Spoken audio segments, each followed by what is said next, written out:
보신 것처럼 정치권은 여야 모두 각자의 사정으로 요동치고 있습니다. 윤석열 정부의 첫 정기국회도 이제 나흘 뒤, 그러니까 9월 1일 시작되죠. 특히 검찰과 경찰이 이재명 대표 관련 수사에 속도를 내고 있어서 이 정기국회에 맞물릴 가능성이 커졌습니다. 정치부 김태훈 기자와 조금 더 얘기 나눠보겠습니다. 김 기자, 이재명 대표의 대여 투쟁 강도가 유례 없이 강해질 것 같은 느낌이 들어요. 네, 그렇습니다. 오늘 당대표 수락 연설에서도 국민이 부여한 권한을 망설임 없이 최대한 적극적으로 행사하겠다라면서 윤석열 정부에 대한 강력한 경제를 유독해서 강조했었습니다. 네. 이 지도부도 친명계가 사실상 장악했기 때문에 정부 여당을 견제하는 데 이 총력전으로 나설 가능성이 높습니다. 이재명 대표가 갖고 있는 의혹들이 꽤 되는데 수사의 속도가 붙고 있어요. 그러면은 정기국회 내내 쟁점이 될 가능성이 있는 거죠? 네, 그렇습니다. 네, 특히 추석 연휴 전에 네. 이 일부 수사 결과가 나올 가능성이 있습니다.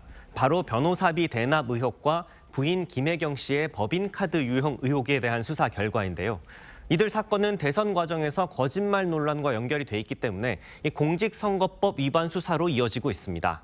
그러니까 선거법 위반 여부를 가리기 위해서는 해당 사건의 실체적 진실을 가려야 하는데 이 선거법의 공소시효는 다음 달 9일 만료됩니다. 그 전에 이 대표에 대한 직접 조사도 불가피할 것으로 보입니다. 아니, 정기국회가 시작하자마자 당 대표가 기소가 돼서 피고인 신분이 되면 민주당은 당연히 야당 탄압이라고 주장할 거고 전국은 정말 꽁꽁 얼어붙을 수밖에 없을 거고요. 그런데 여당 상황도 지금 여간 복잡한 게 아니잖아요. 네, 이 야당의 리스크가 가능성의 상태라면 네. 이 여당의 리스크는 현재 진행형입니다. 네네. 특히 권성동 원내대표의 거취를 둘러싼 물밑 암투가 치열하게 진행이 되고 있는데요. 어제 의총장에서도 20명 넘게 권 원내대표의 사퇴를 주장한 것으로 알려졌습니다. 당의 위기를 초래한 직접적인 원인인 이 문자 파동도 그리고 주 비대위원장의 직무 정지를 부른 절차상 하자도 권 원내대표의 책임이라는 겁니다.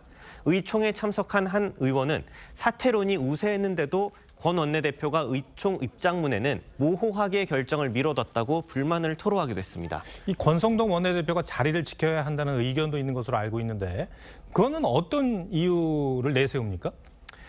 네, 그거는 이제 권 원내대표의 경우에는 한마디로 이 대안부재 이렇게 설명할 수 있겠습니다. 네. 이 이재명 대표의 취임으로 앞으로 대여 공세가 거세질 텐데요.